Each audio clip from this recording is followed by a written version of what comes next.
all of us could share in the benefits, in the abundance, in the empowerment of the process, just stuck with me my entire life. It just changed the way that I looked at the world, and I always saw the world through that lens.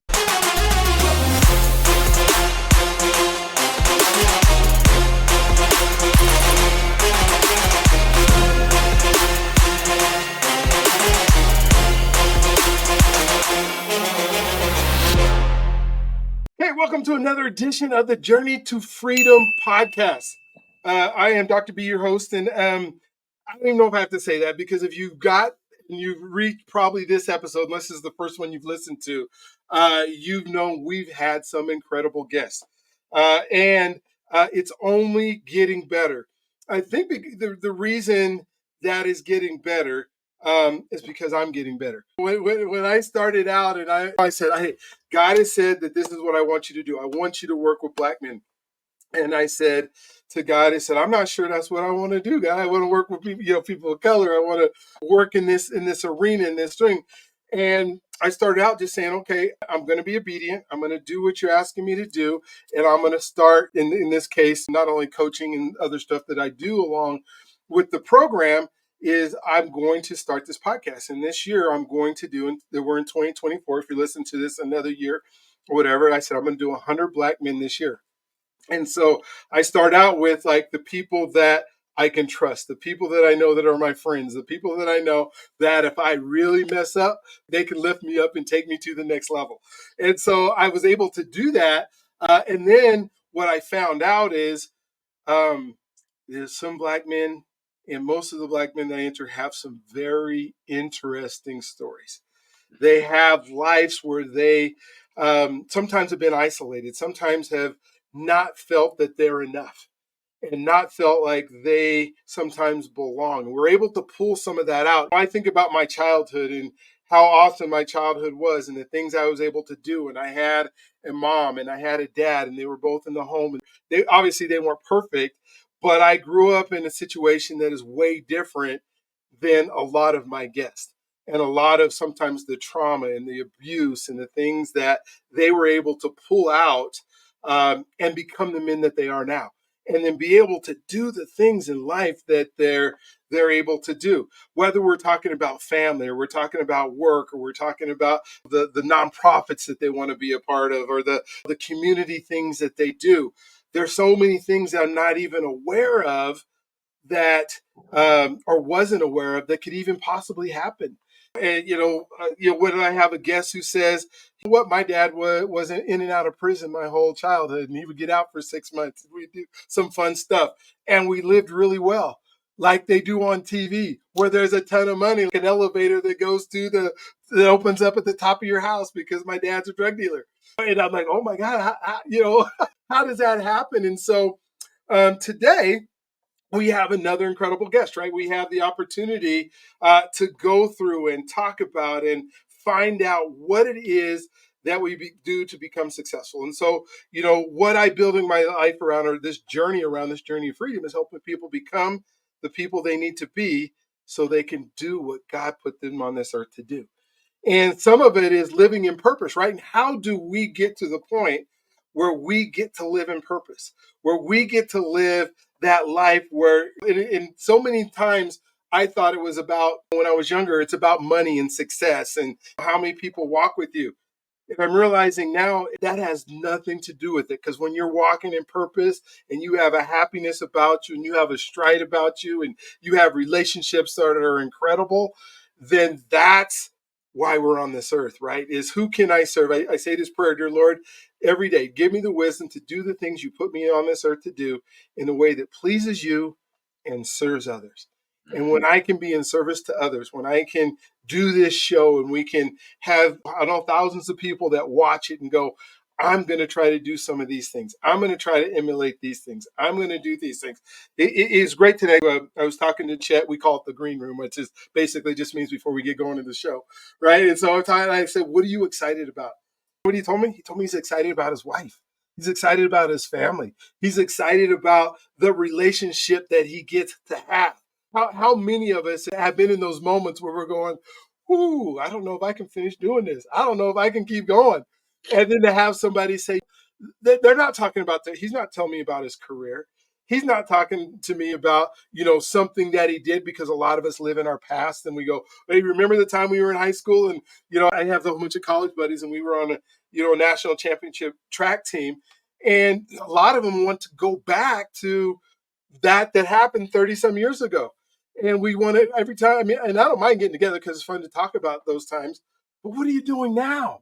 How are you making your impact now? What is your relationship like with your kids and your spouse and the people that are around you? And so today, you're in for a treat, because when you have the person who's kind of walking in that, and you can say, I can take those clues. And I think I probably say it's almost every show: success leaves clues. He's going to be able to talk about his business. He's going to talk about the things that he gets to do. But if we can emulate some of those successes, if we can say, if he can do it, so can I. If he can love his wife the way that he loves her, I can too, and get the beauty and stuff that's out of that. And so, Chet, thank you for being on today. Thank you for wanting to be part of the Journey to Freedom podcast, and what we're doing and how we're moving forward. And so I'm going to allow you to tell your story. Like I tell all the other guests, start wherever you want in your story. And then we will just chop it up from there after that. And as we go on and see what you're is. So thank you for being here. Thank you for taking time out of your busy day, which I know it is, to be part of this journey. Well, thank you, Dr. B. That's a great introduction. And I want to give a nod, first of all power and grace and recognition be given to the Almighty for creating Man, this opportunity, for the ancestors for being present. And I just want to say that I want to give a nod to you about something we talked about in the green room. You had mentioned that you grew up, you also mentioned now, too, that you grew up in what we would call a traditional family with a mom and a dad in the house. I did too. So I want to give love to those who grow up in traditional families too.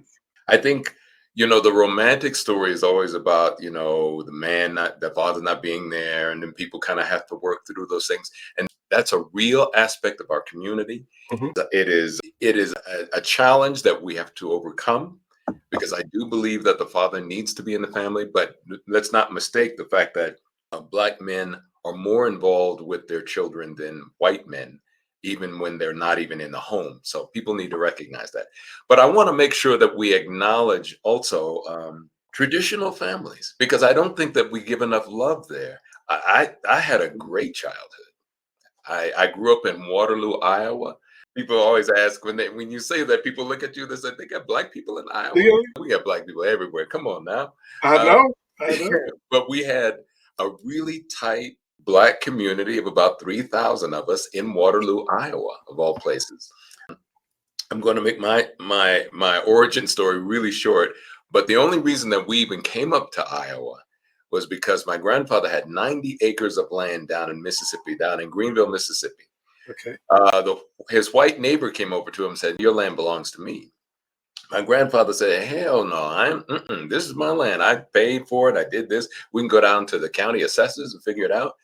And his clan neighbors came and said, "Your land belongs to him, and you're going to give it to him by sundown tonight." My grandfather went, got his gun, and said, "Oh, hell no, y'all not going to take my land." They arrested him, put him in jail. A lynch mob was gathering to lynch him that night.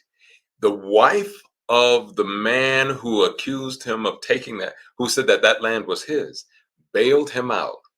And she said, "I'm just bailing you out because I don't want your murder on my conscience." That night, my grandfather, my grandmother, all my great aunts all got together, packed up everything that they had, and went to Iowa, because in Waterloo, Iowa, they were hiring for John Deere Manufacturing, the tractor. That's how we ended up in Iowa.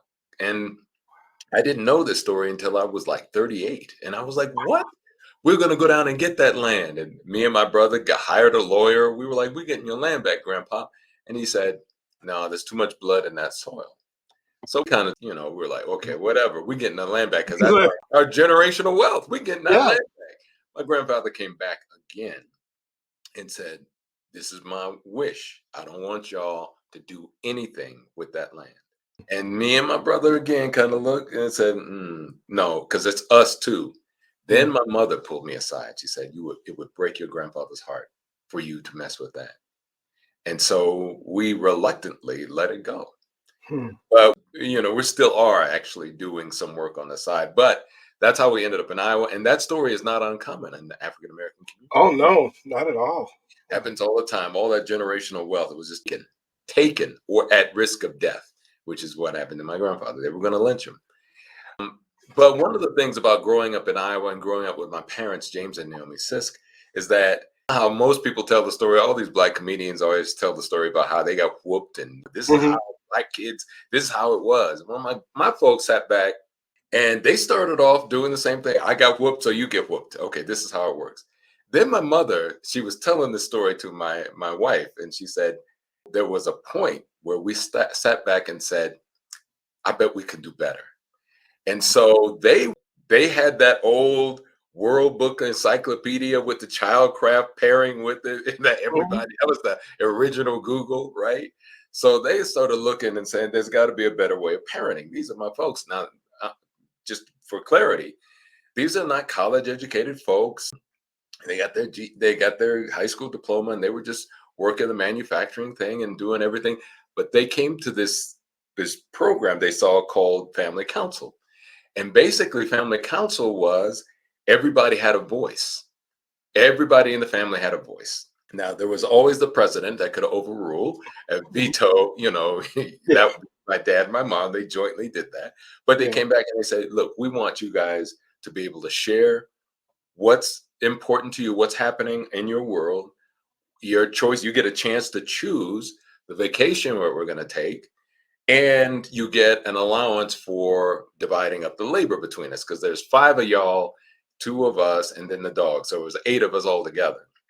And and I said, "What made you guys think of that, Mom?" And she said, "We just thought it'd be a better division of labor. We'd be more efficient and effective." It was the best thing that ever happened to me. Changed my whole world. I still carry that. The reason why we even talked about it last year when earlier this year, we were back home, and I said that imprint of family council, that all of us had a responsibility, all of us could share in the benefits, in the abundance, in the empowerment of the process, just stuck with me my entire life. It just changed the way that I looked at the world, and I always saw the world through that lens. I was 8 when it was first introduced, and I kept thinking, all they sat back and said was, I bet we could do this family thing better than just spanking our children. Let's give them some empowerment Yeah, inside of this organization. And I was like, of course, that was unheard of of in a course. Black community. Everybody's talking about whoopings and stuff. And my mom and my dad were like, yeah, but we just wanted to do something different so that we could be better. Yeah. And so that has translated to the project that I'm even working on now, the thing that I'm really excited about. Outside of my wife, it's this project called the Universal Basic Resources Climate Strong Initiative. And basically, we've been doing it for the past 2 years in the Denver community. And we basically got BIPOC entrepreneurs together and said, we want you to create climate adaptive and resilient businesses that benefit our community, to make our community more adaptive and resilient. Mhm. And they met the challenge. They were like, okay, yeah, what is that? Now we have a broad interpretation for adaptive and resilient, but what we've discovered more than anything, because I'm a futurist, that's my profession. And one of the things I discovered along the way was that what COVID taught us was that if communities are not adaptive and resilient, they collapse under the weight of challenges of scale. So when challenges of scale come, if we're not prepared, you know what's going to happen. We're going to face more deaths, more challenges, just all kinds of crazy things. And COVID was our test run. So I was like, okay. So I created a nonprofit, went to some folks and said, listen, y'all saw what happened with COVID. Let's like prepare for climate crisis and any other challenge of scale that because we know that the lack of resources, the lack of preparation, the lack of information about these challenges is the things that doom us.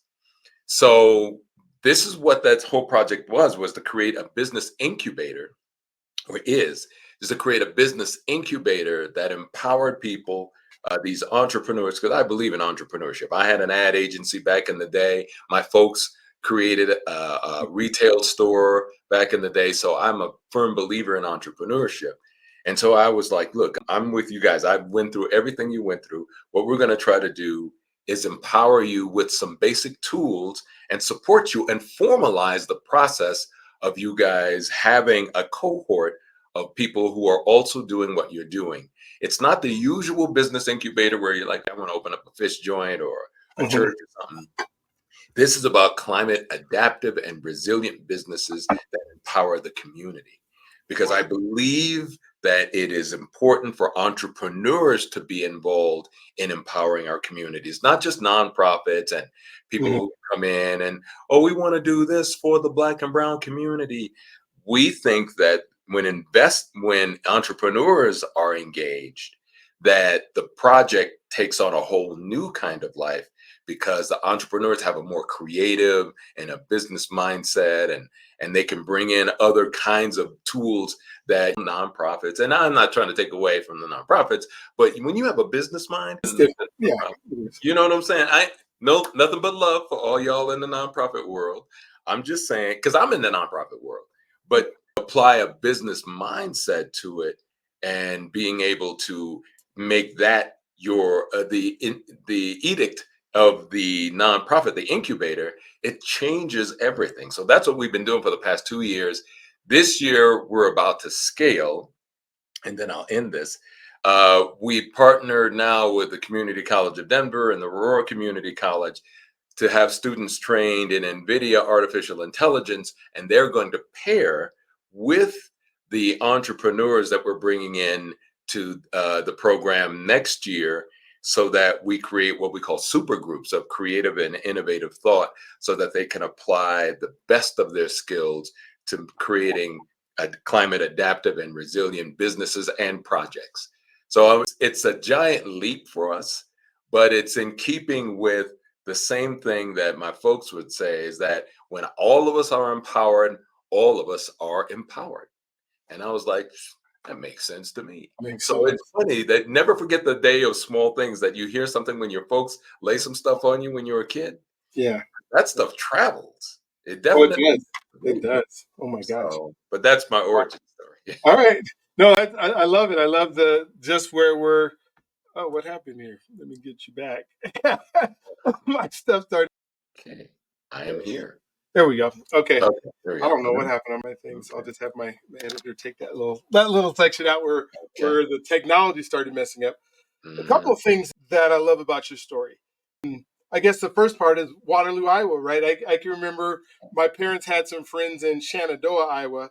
And what I Really? remember of Shenandoah, Iowa, I went there in the summer. I loved it. Didn't want to come home. Then we went there at Christmas, and it was the coldest place I ever been to in the history of the world. And I'm from Denver, right? But that was, oh my God, wind was blowing, and it was, woo, coming across that farmland. And I'm like, Man, who you telling? woo. That's why we were asking questions. Why are we here? We're tropical people. Ooh, How we get up here in Iowa? ooh. And I know. they never told us the story until later in life. Till later. And what a story, because it reminds me. And so, one of the things that part of my Journey to Freedom coaching program goes is we work on becoming that person, and we work through some weeks. And so, this year, on the last weekend in January, I'm going to take 14 black men, and I don't know who all of them are yet, but that's what I've been told is my limit for this trip. Um, and we're gonna go a civil rights tour into Alabama.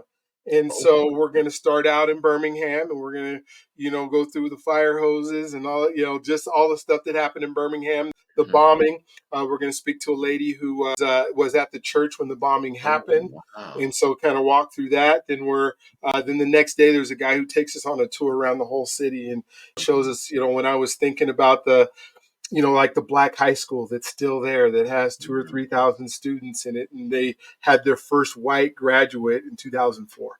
And then still, and you can literally, while you where you drive, see the difference in the segregated south is still segregated. So we'll spend time there. Then we'll go to Selma and we'll walk over the bridge and go through. It's kind of cool. I found out when I went last time is the march, that Bloody Sunday, when they actually marched a couple of weeks later because of what happened on Bloody Sunday. So you Is guys going to the Edmund Pettus Bridge? Yeah, so we'll get on the bridge, and that march that starts at the bridge, they actually walked on the day I was born here in Denver. So my actual birth date was during that march. When I was born, they were marching. So that was kind of cool. And then we'll end up in Montgomery, and we're going to go through the Brian Stevenson's Equal Justice Museum, which is Oh, a whole section that's on lynching and the stories that are there. And so your story reminded me because there's a story there where the same type of thing happened. The man wouldn't sell his seed, and then they arrested him.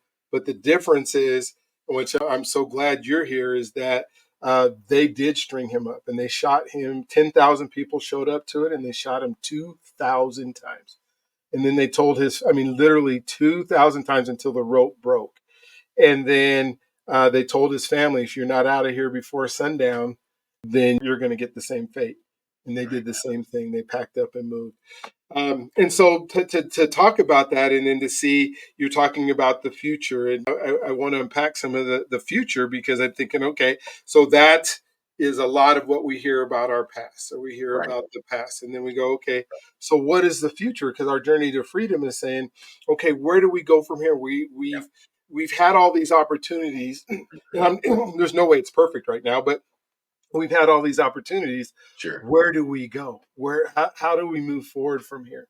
And maybe you can talk about that a little bit. Yeah. I definitely still want to go back to our families and that kind of stuff. But Yeah. maybe you can talk Sure. about the future for a little bit. I will say this. That's an excellent question, because the great challenge that we face, and this is my anecdotal opinion, is that we really haven't developed that visionary gene that we all came into this world with. And I think some of that, and this is, again, that's an anecdotal, observational thing that I'm seeing. So when they see a black futurist come walking in the joint, people don't know what to think of me, Mm-hmm. because you're talking about the future. And one of the things that became endemic, a regular part of our culture, is survival in the now.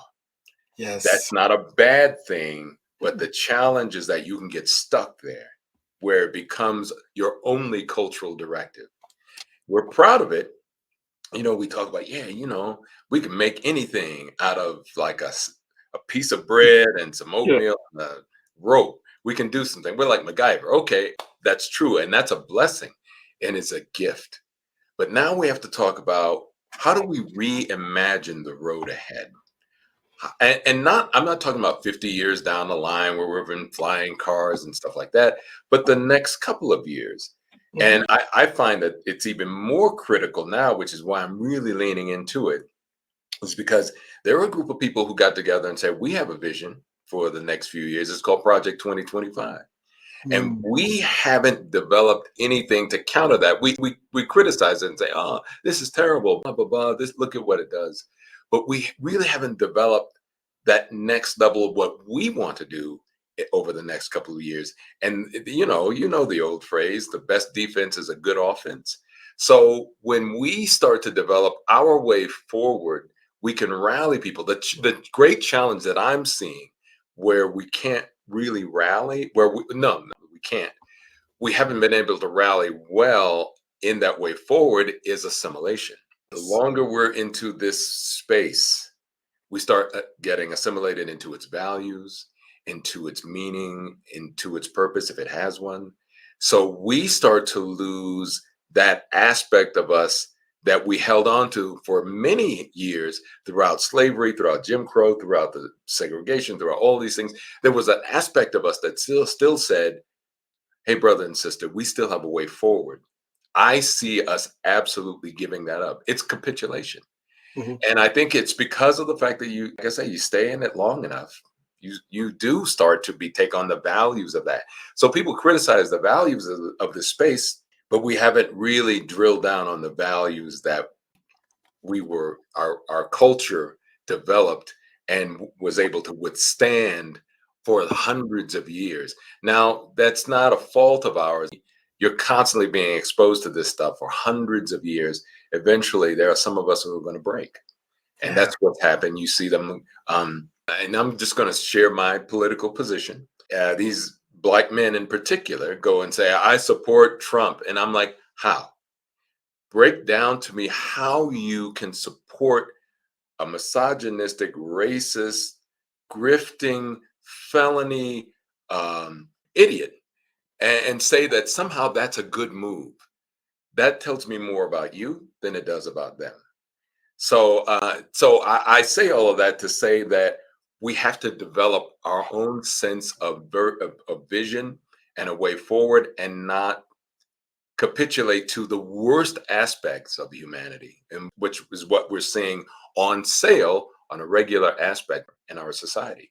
Now, don't get me wrong. I don't want people to be sending me hate mail and saying, he's saying that what I'm doing is wrong. I don't even know what you're doing. All I'm asking is, do we have a moral core? Do we have a vision of a way forward? Do we have something more than materialism? Mhm. And if we don't, maybe we should ask, what are we substituting for those things? Or what are we substituting for something more substantial?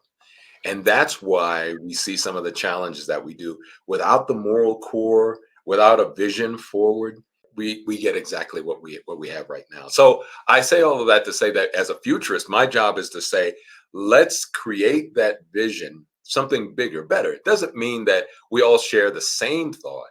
It just means that we should have a bigger thought other than how I'm gonna get through, or how I'm gonna get by today, or Wow. how much money I'm gonna make. That's all I'm saying. I love that because as I'm thinking of the things that you say and the portion of we can get by, or we can MacGyver, or we can do make something out of nothing, and we're proud of it, and rightfully so that we can make something out of it. But Absolutely. then one of the questions that I have as we go down to our civil rights tour is, why do we have to? Why is it that we have to or need to even, if I only got, to where I have to MacGyver it, or I have to put it together, or I Mhm. have to, and then as we move forward with that, what am I willing to settle for? When you start talking about, because I try to imagine lately, as I'm living in the same world that you're living in right now, and I'm watching this unfold, and Yeah. and I'm seeing this man who is, I don't think he's a good man, and I'm like, what are we settling for? What is it that? Well, that you're nailing it. Look, I consider myself, I'm a Colin Powell conservative. I Mhm. believe in social progress so that we become better as human beings. But I'm conservative on so many different things. If Colin Powell would have ran, I would have been. I'm with you, Yeah. man. But what we're seeing now is not about politics. And I think that the brothers who are like, yeah, I want to get with him, need to understand this isn't about politics. This is about our core. Who are we?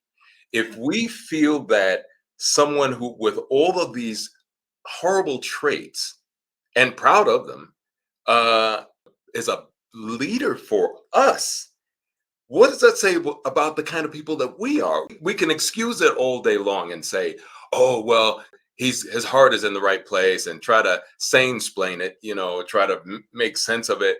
But that's not true, and we know it's not true. We're just lying to ourselves, and that's the part that I want to get to.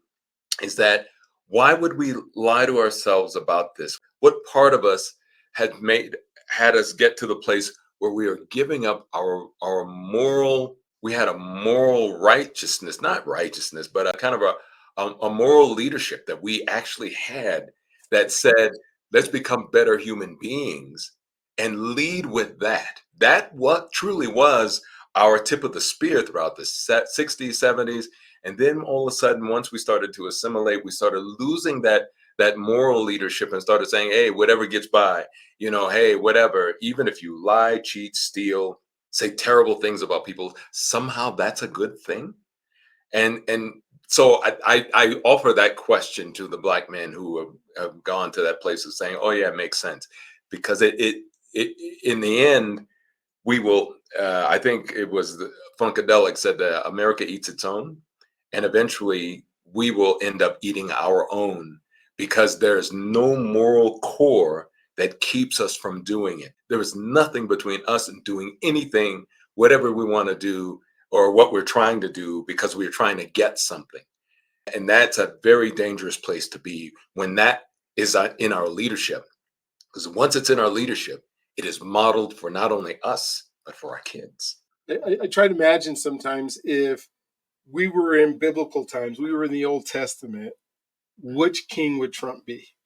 And what would God do about that in that situation, right? When you think of the Yeah, judges. I hear them sometimes say, "Oh, it's David." No, David Oh was God. No, no, no, no, no. No. no, because Oh, there has to be some level of contrite, something that says, this can't be right. I know I've done wrong, and but none of that is on display. yeah. So, and I don't want to get too deep into that, but Yeah. I push back against the Christians who keep using that as somehow that's a justification when it really is an excuse. It's a cop And out. yeah, and all I would say, and like I said, sometimes we need to talk about this stuff, right? Because if we don't talk about it, nobody else talks about it. But I don't want to be a news show that just Facts. blast somebody for being there. And Right. what I say and what I'm talking to other folks is like, I get the algorithms, I get the difference in the division of a CNN that's going one direction or an NBC, and then Fox News, who you only get the news of what and the opinions of the people that agree with stuff. Yeah. But when I watch and listen to the man, because that's all I can go with, and I listen to what he says, I don't need CNN, I don't need Fox, I don't need pundits that tell me anything. I Mm-mm. can listen to how he treats people.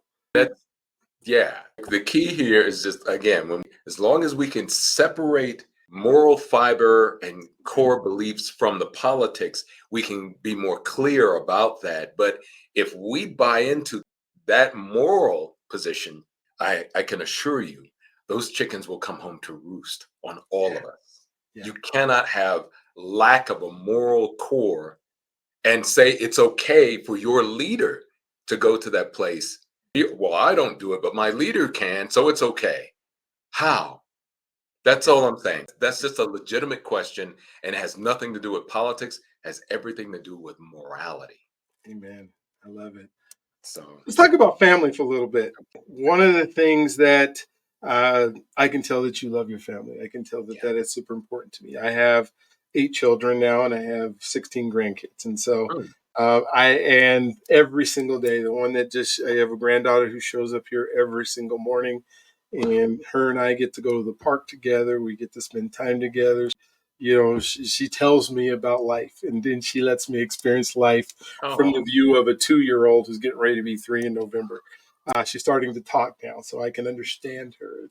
Uh, and just the joy. And one of the things that I've really come to understand, and maybe you can help me with this, is when I think about being a dad and being a father, I know that my children and my grandchildren need me.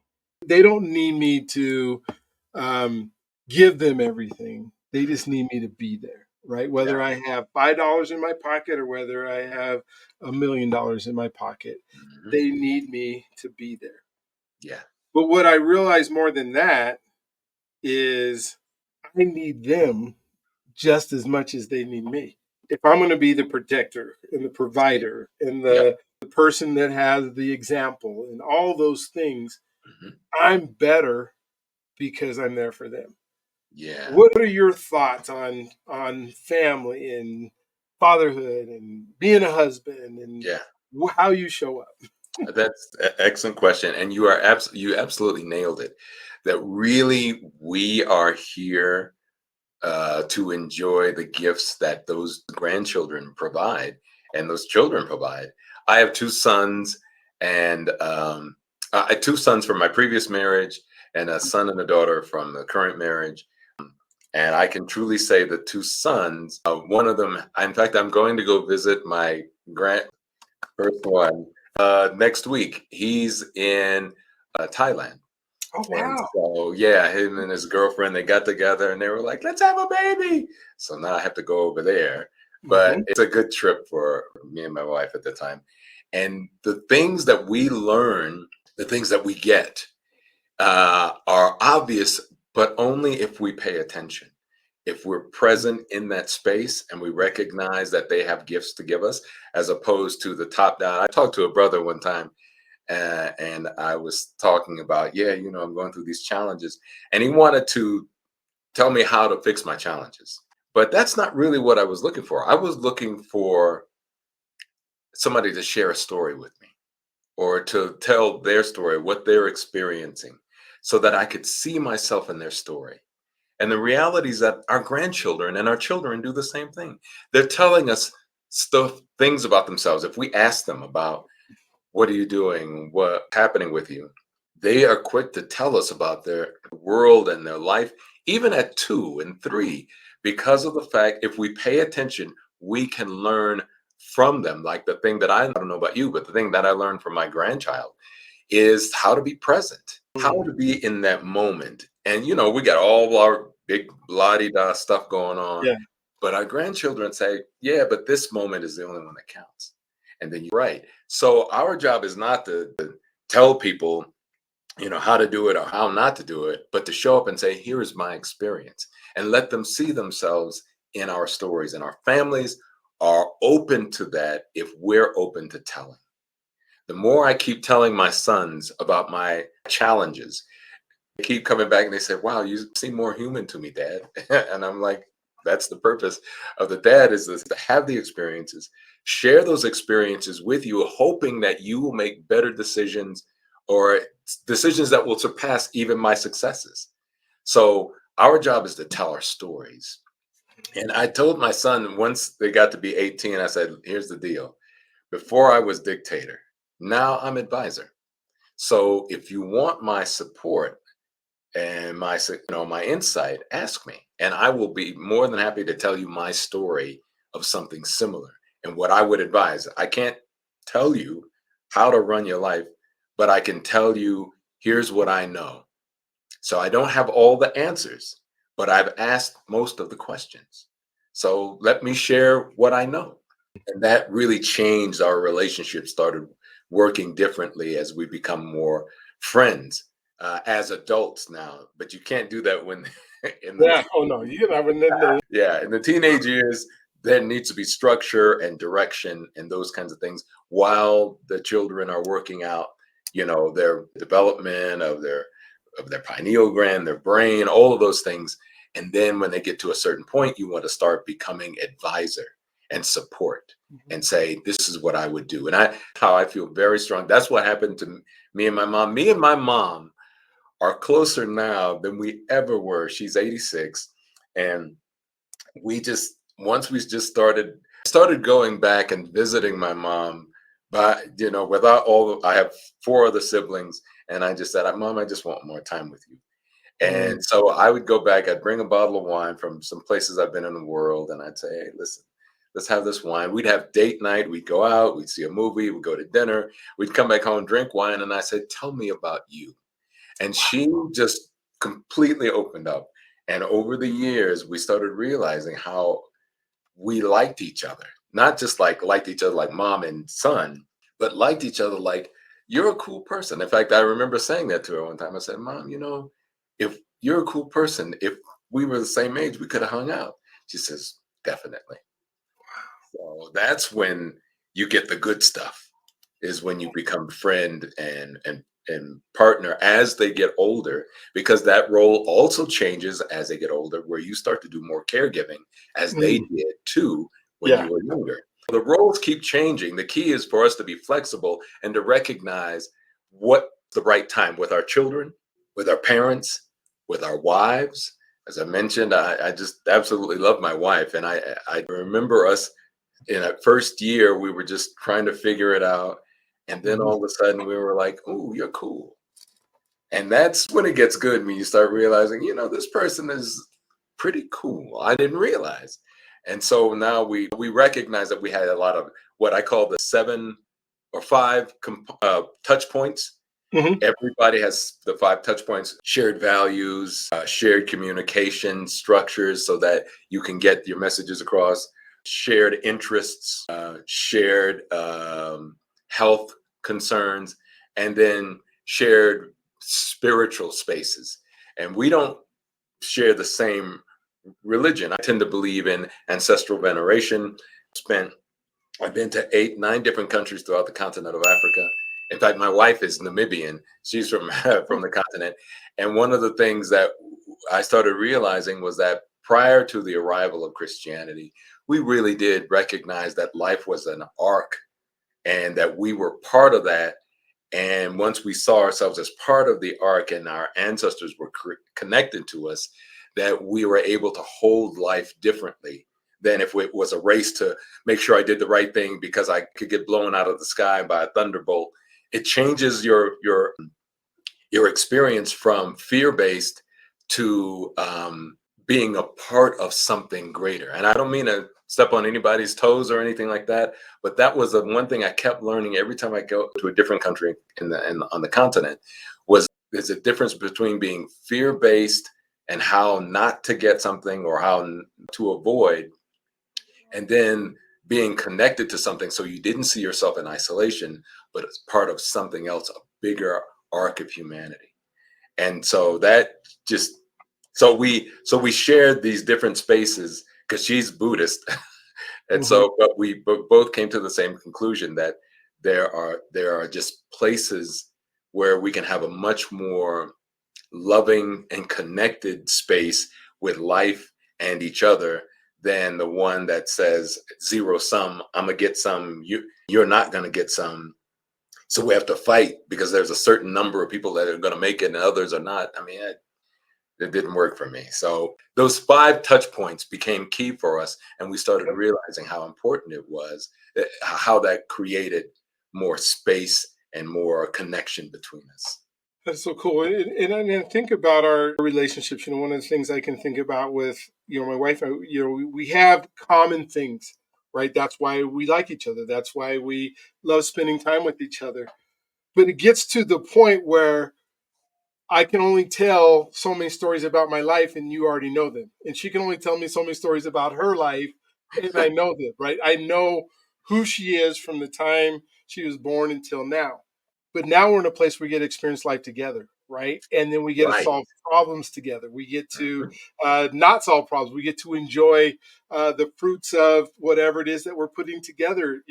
We get to enjoy what she loves about life if I'm Mhm. willing to listen, if I'm willing to share.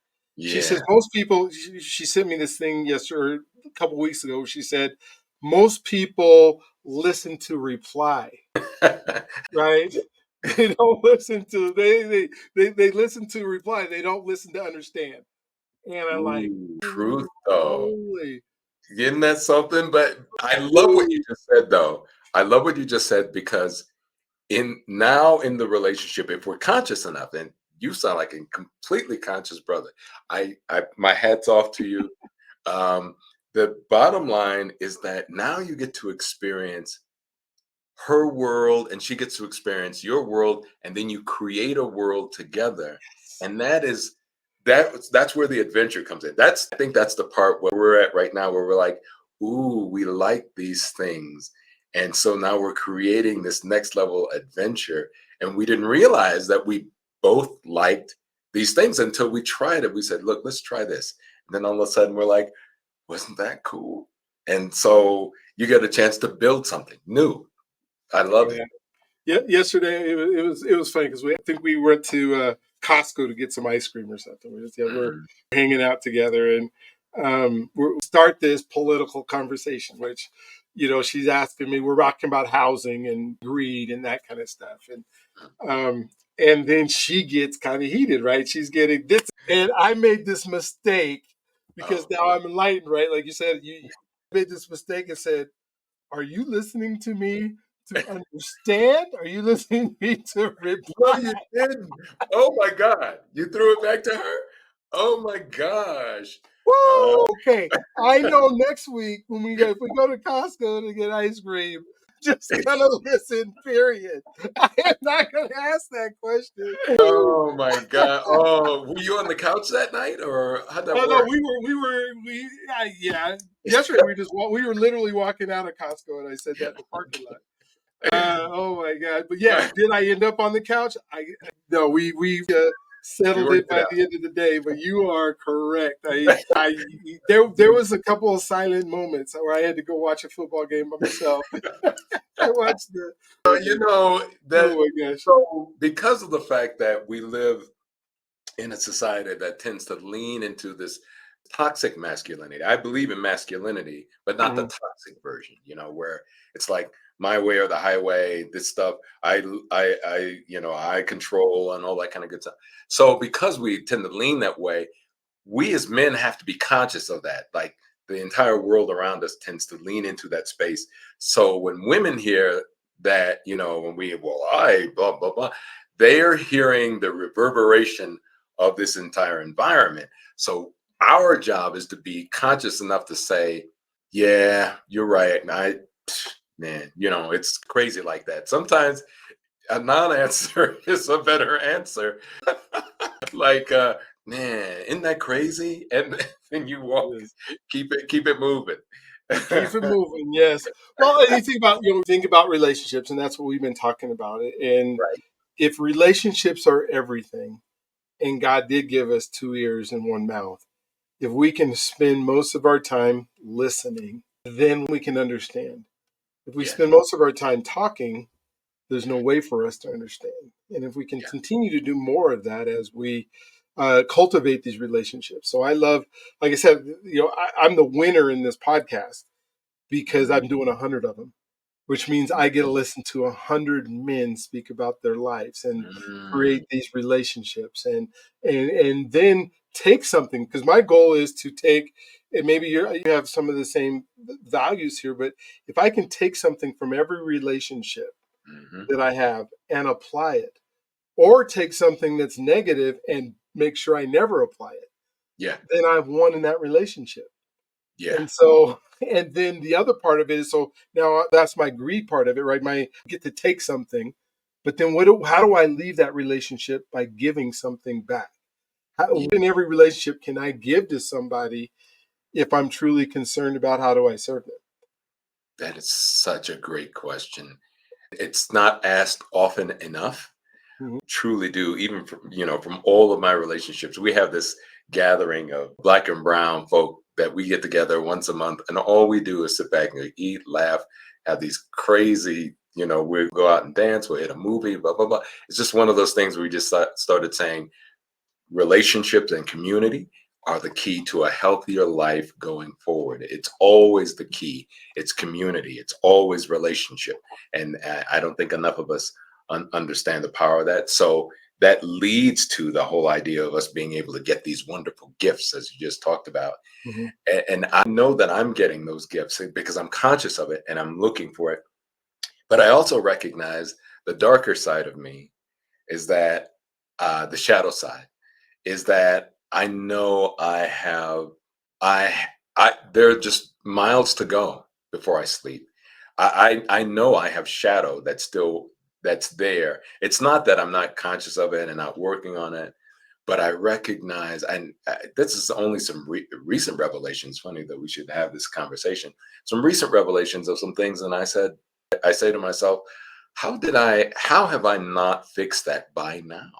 And then I got to the place of recognizing that, the fixing, if you will, is really that's part of the journey. And our job is to do more of that discovery. Like, well, I was talking to my wife, I said, I have some fears and I'm not quite sure where they come from. It's not like I have some trauma from my childhood or even from my adulthood. I don't have that kind of major trauma, not that I know of, unless there's something that I don't know.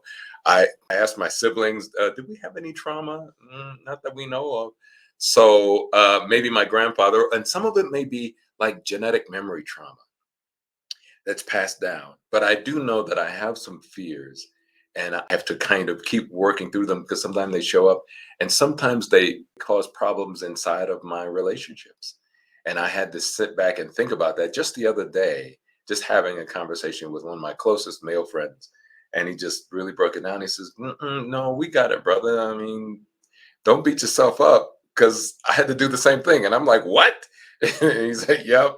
So we're all working through these things, but the key is while we're getting these gifts from these rich relationships, we should also think about what are the other things that we're carrying that have yet to be addressed. Because sometimes the gifts will show, well, this, I mean, they're great, but they'll keep us from going back to, oh, there's some shadow stuff that we have to deal with too. So we don't want to be delusional and thinking that all those things are worked out, but we do want to enjoy the gifts of those wonderful people around us at the same time of being conscious of our shadow work that we have to do. Wow, that's so good. And I often think, because I'm in the same situation you are, is, what was the trauma that, but I think even in our culture, whether, like you said, it's genetic or it's just transferred trauma, right? Because I can watch a movie. I remember Roots back in the 70s when it was aired online, right? And seeing LeVar Burton, Mhm. act as Kunta Kinte, almost feeling those whips hit his back.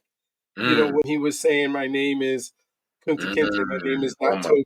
I gosh. mean, and transferring that as part of my identity.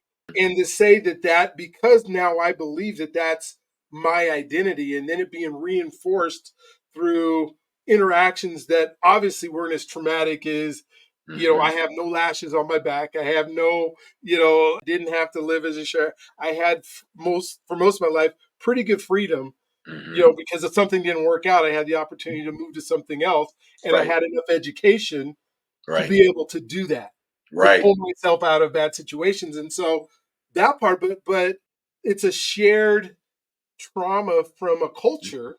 Yep. I say, okay, well, how do I spend more time? Because our culture says that we shouldn't spend more time. We shouldn't have those relationships. You should figure it out yourself. You don't understand money? Well, figure it out. And then you go, well, no, I should. I things that you're doing and meeting in groups and having those conversations, Right. those are the ways you come out of it. But Mhm. we bring all this stuff onto ourselves. We transfer it to ourselves, even the genetic side of it that just came. And then we go, how do I deal with that? Yeah. Because when I hear something, I Mhm. say, wait a minute, I can identify what that is. And it Yeah. might not have been my experience, but I'm identifying with it because it's now become my experience that already happened.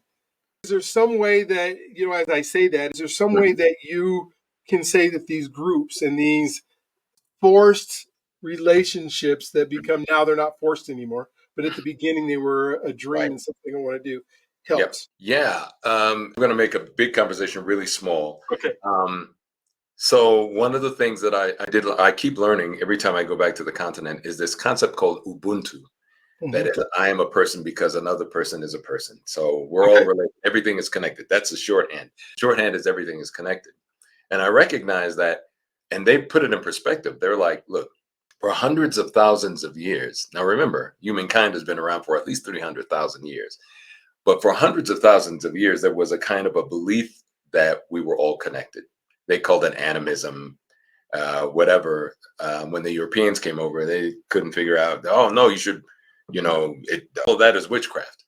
But what they recognized that all things were connected. So the concept of all things are connected meant that there was a kind of a moral structure that said, don't do those things because it affects all of us.